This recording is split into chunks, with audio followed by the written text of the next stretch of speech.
আজকে আমি বানাবো চিকেন। তো চলো দেখা যাক আমি কিভাবে চিকেন বানাই। তো দেখে নাও তোমরা আমি কিভাবে চিকেন বানাই।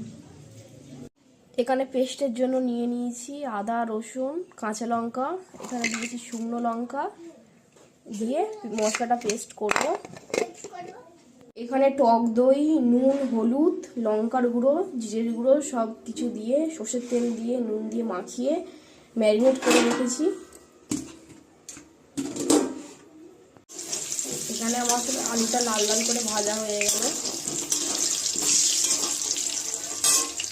এখানে দিয়ে দিলাম কটা তেজপাতা, আর দিলাম গোটা গরম মশলা, গোটা জিরে, আর দিলাম এই যে সামান্য পরিমাণে একটু চিনি।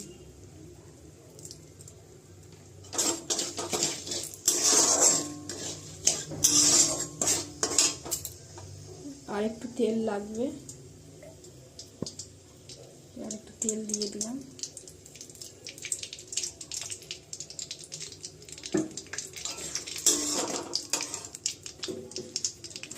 আর এখানে দিয়ে দিচ্ছি পেঁয়াজ, এগুলো কেটে রেখেছিলাম সেগুলো দিয়ে দিচ্ছি।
তারপর আমি এখানে দিয়ে দিলাম যে আদা রসুনের যে পেস্টটা করে রেখেছিলাম সেই পেস্টটা, টমেটো দিয়ে দিয়েছি, আর দিয়ে দিয়েছি একটা গোটা রসুন। তো তোমরা কে কে গোটা রসুন দিয়ে রান্না করো মাংসে আমাকে অবশ্যই কমেন্ট করে জানিও।